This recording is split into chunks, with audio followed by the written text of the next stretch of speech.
Bom dia, tudo bem? Paz do Senhor Jesus na sua vida, na sua casa.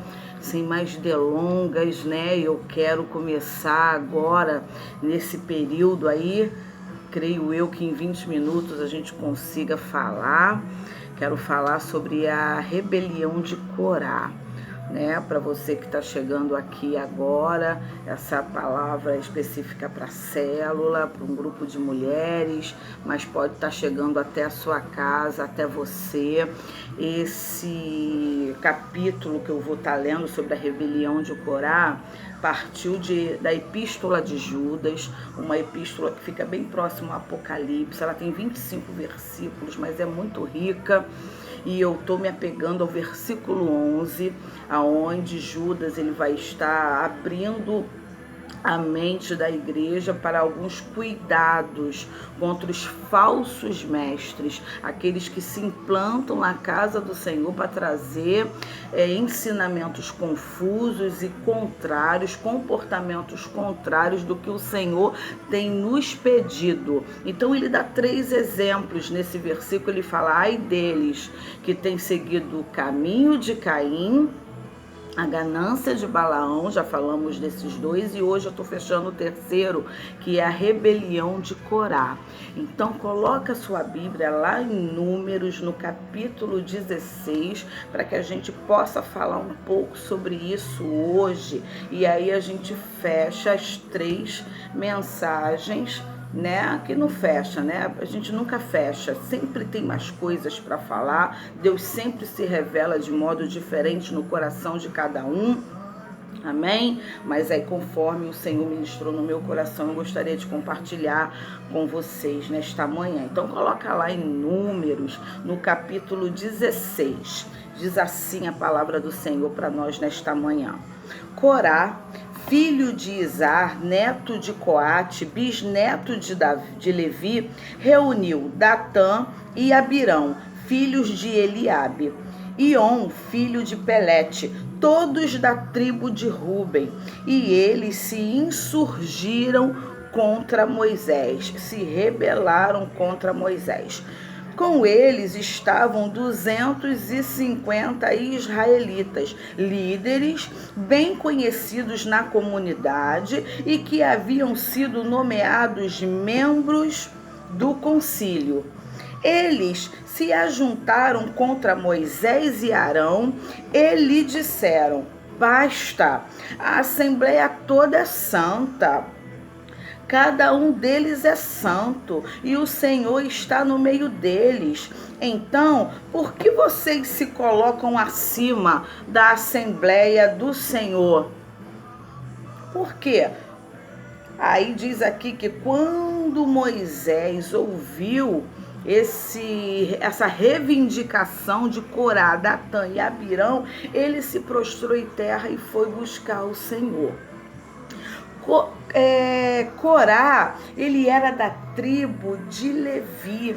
E aí o que nós vamos tratar nessa manhã? Será que Corá, ele tinha o direito de estar reivindicando uma outra posição a Moisés? Qual era a intenção do coração de Corá? Qual é a tribo que ele pertencia? Será que ele tinha esse direito? Porque quando a gente vai falar, querido, ele estava aqui reivindicando, todo mundo é santo. Ele se sentia inferiorizado a Moisés e a Arão, porque Arão era sacerdote da casa do Senhor e Moisés era o líder. Que líder foi esse líder? Que o Senhor levantou juntamente com Arão para tirar o seu povo do Egito. Deus escolheu Moisés para esse propósito. Deus levantou Moisés para essa função. E Corá, ele se sentia menos, porque não estava à frente. Ele se sentia diminuído por causa disso. Mas será que ele tinha razão para se sentir assim? A Bíblia vai dizer que quando ele se rebela, ele não se rebela sozinho, porque aquele que se rebela, ele nunca vai sozinho, ele sempre chama meia dúzia ao redor. Isso aí é um princípio diabólico. Lúcifer já fez isso. Quando ele se rebelou contra Deus, a Bíblia vai dizer que 1/3 dos anjos foram com ele, ficaram a favor. Mas quais são os sentimentos que esses homens também tinham para que pudesse ouvir o apelo de Corá? Nós vamos ver mais para frente. Então, quando Corá ele chega para Moisés, Moisés chega para Corá: você tem certeza que é isso que você está reivindicando? Porque ele vai falar aqui embaixo, aqui ó, Moisés também disse a Corá. Depois que ele se prostrou diante do Senhor, ele chegou para Corá e para todos aqueles homens e falou assim, ó, Moisés está lá no versículo 8. Moisés disse também a Corá: agora ouça-me, levitas, não é suficiente para vocês que o Deus de Israel os tenha separado do restante da comunidade de Israel e os tenha trazido para junto de si, a fim de realizarem o trabalho no tabernáculo do Senhor e para estarem preparados para servir a comunidade? Ele trouxe você e todos os seus irmãos levitas para junto dele, e agora vocês querem também o sacerdócio? Olha só, Moisés trouxe à memória de Corá quem ele era, a quem Deus o havia chamado. A gente vai saber que o Senhor separou 12 tribos a partir de Jacó, que 2 dele eram netos de Jacó, filhos de José. Mas Levi, Deus separou, Deus não deu terras como herança para a tribo de Levi, porque a tribo de Levi ele escolheu para si. A herança da tribo de Levi era o próprio Senhor. Levi, ele não tinha terras como as outras tribos tinham, porque o serviço dos levíticos era cuidar do templo do Senhor. Eles tinham várias funções, eles eram alimentados pelas outras tribos. A tribo de Levi não é como hoje, que a gente exerce sacerdócio na casa do Senhor e tem emprego secular, né? Trazendo para uma linguagem de outro, muitos pastores, apóstolos, de toda qualquer função da casa do Senhor, do louvor, hoje tem seu trabalho secular, trabalham fora, tem as suas profissões e também exerce o sacerdócio na casa do Senhor, também exerce o seu ministério na casa do Senhor. Os levitas não, naquela época eles não tinham terra porque eles não cultivavam, eles não trabalhavam, eles eram exclusivos do tabernáculo, exclusivos do templo, da administração, da portaria, do louvor, do sacerdócio. Eles eram exclusivos para isso. Então, como eles se sustentavam? Eles se sustentavam das ofertas das outras tribos. As outras tribos tinham a sua porção na terra, cultivavam, criavam gados. E os levitas comiam da porção que as outras tribos davam, das ofertas das outras tribos. Eles não precisavam trabalhar, eles viviam da obra 24 horas. Se a gente pode falar numa linguagem hoje, eles viviam da obra. Os outros trabalhavam para o sustento deles, tinham que sustentar os levitas, porque eles não tinham trabalho, eles não tinham trabalho secular, eles não tinham terras para cultivar, eles não tinham terras para poder criar os seus bois, as suas ovelhas, os seus novilhos. Os levitas não tinham, eles eram exclusivos do Senhor, é o Senhor que os sustentava, era o Senhor que movia as outras tribos para o sustento deles e do sacerdócio. E aí Moisés vai trazer a memória dele: já não basta, vocês nem trabalham, vocês nem precisam trabalhar, vocês são um povo que Deus separou para o serviço do templo, mas vocês querem mais o quê? E aí isso foi para Corá que Moisés disse, né? Aí quando eles chegam para Datã e Abirão, eles chegam e chamam Datã e Abirão para estar falando com eles também. E aí o que Datã e Abirão fala? Não iremos. Você está me chamando, mas nós não vamos. E aí olha a reivindicação. Corá queria um cargo que não era dele, uma posição que Deus não tinha chamado para ser. Datã e Abirão era diferente. Olha a reivindicação deles para Moisés. Está lá no versículo 12. Moisés manda chamá-los e aí olha a resposta deles, que já está no 13.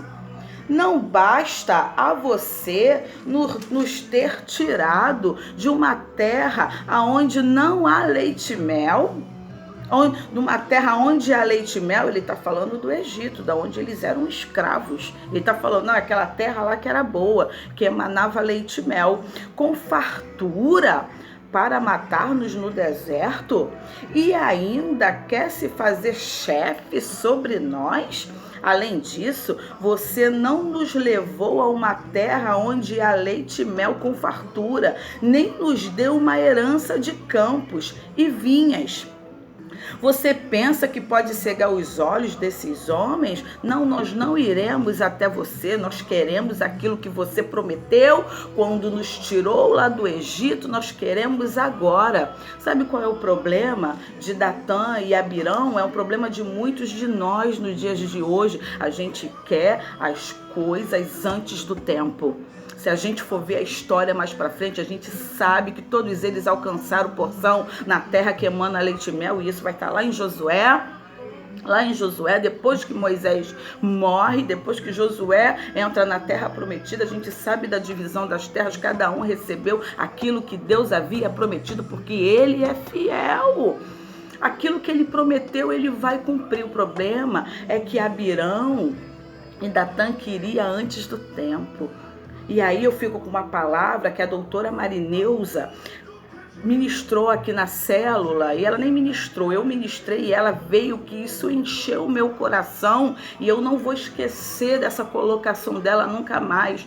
Ela é advogada, e ela falou assim para mim: pastora, Deus não dá herança para criança.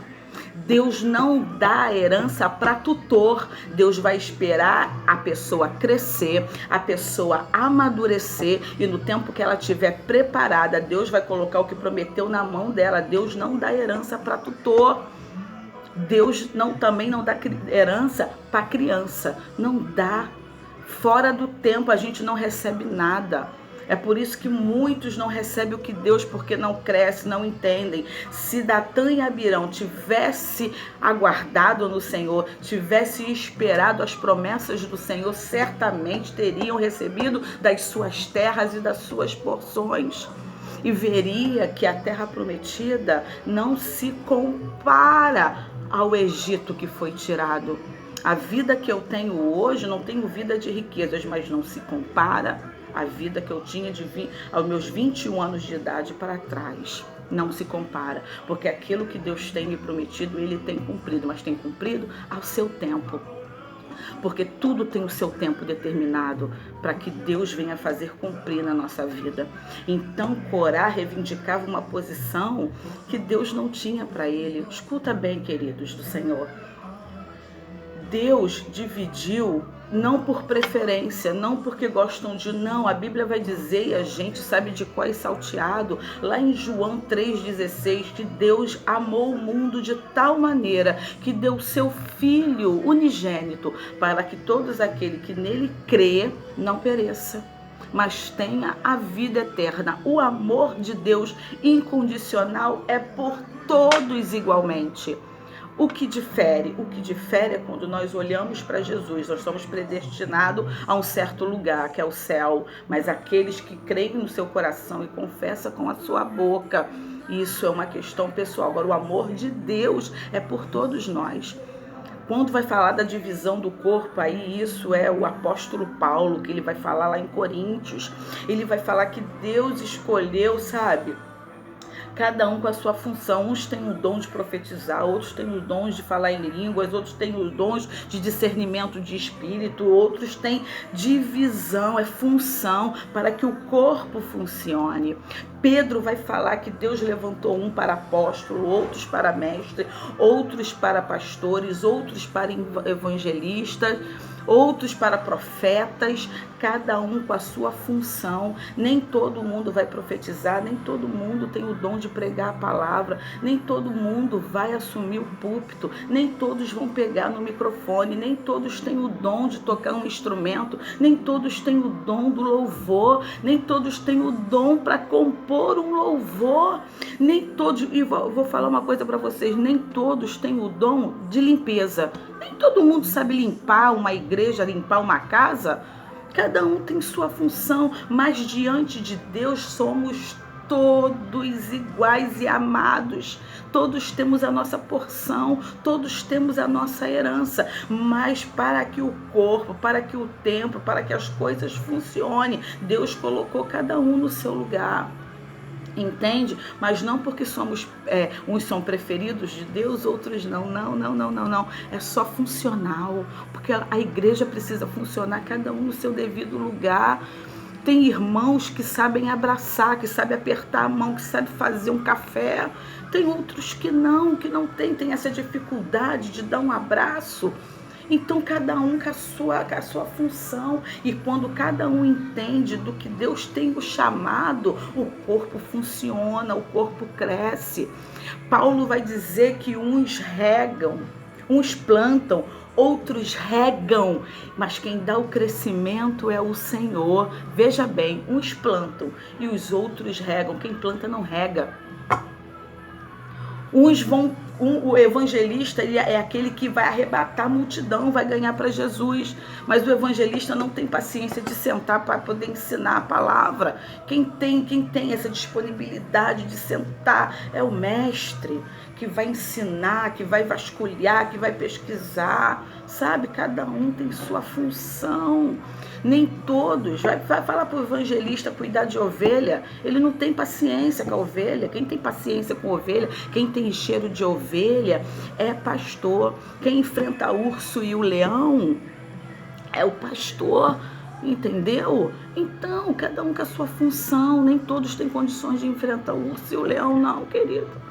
Sabe? Deus, ele escolhe não por preferência, mas por habilidade. Uns têm habilidade para pregar, outros têm habilidade para louvar. Me bota para cantar, me bota para tocar um instrumento. Mal toco uma flauta doce. Mal, nem partitura eu sei ler. Entende? Então eu não vou me meter aonde eu não fui chamada. Eu não fui me meter.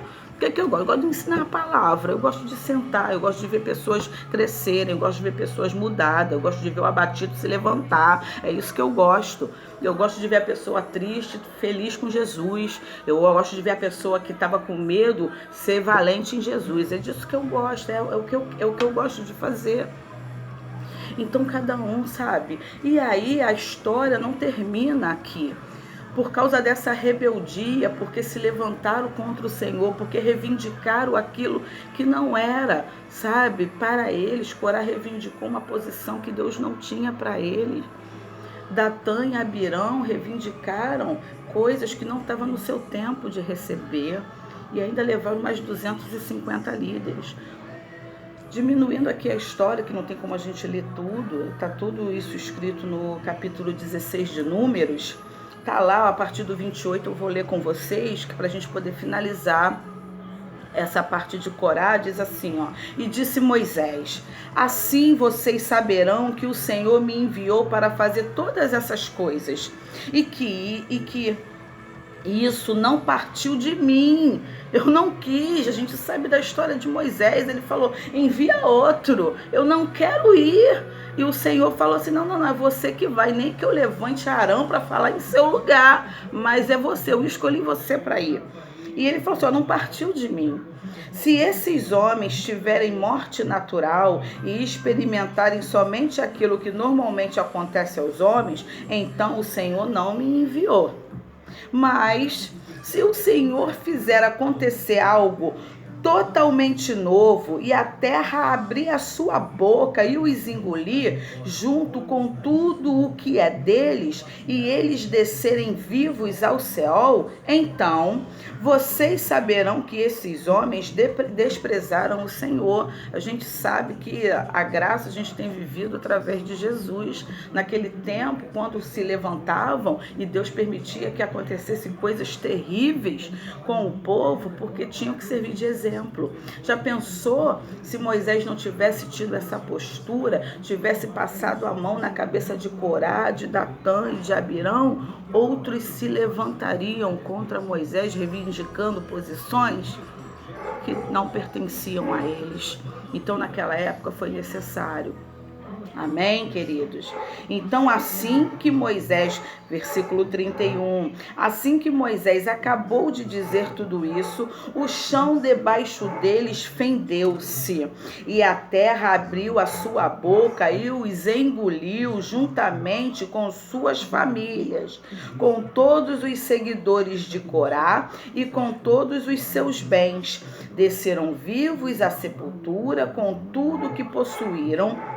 A terra fechou-se sobre eles e pereceram, desaparecendo do meio da assembleia.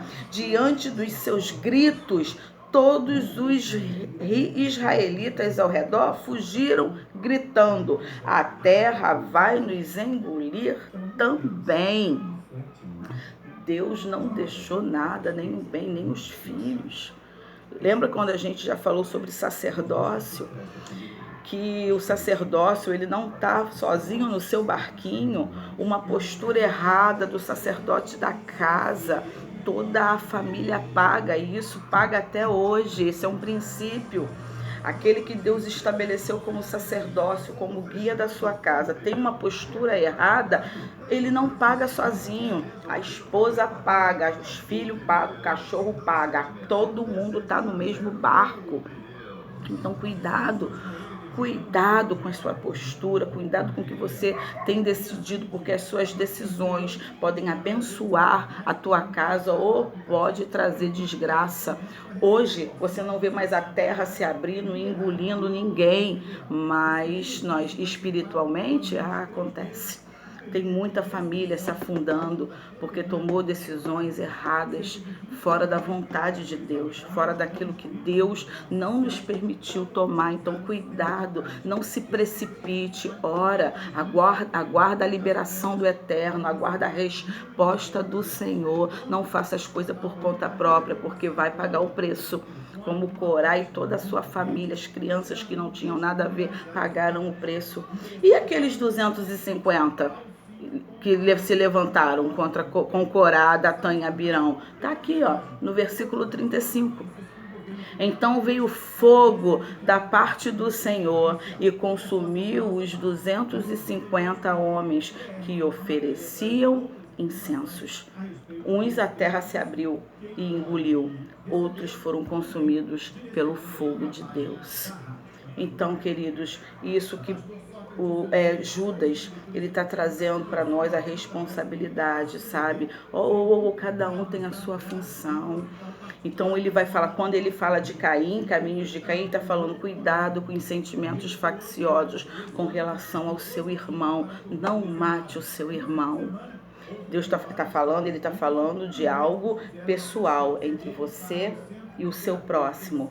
Quando ele fala de Balaão, ganância de Balaão, cuidado com as riquezas desse mundo. A Bíblia vai falar que o amor ao dinheiro é a raiz de todos os males, não o dinheiro. Aí eu vou usar as palavras da minha apóstola, Beth.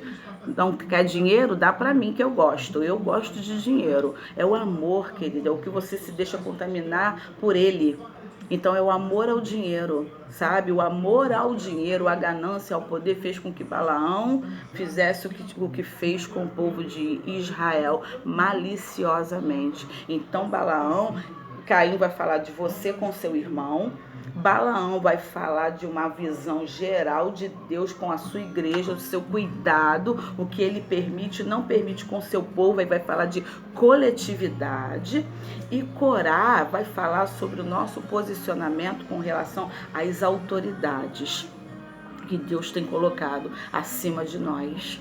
Amém? Com autoridades, com o que você tem reivindicado que não é seu, o que você está querendo fora do tempo que Deus ainda não vai botar na sua mão, você não está preparado para receber, você quer uma posição que não é seu. Cuidado, cuidado.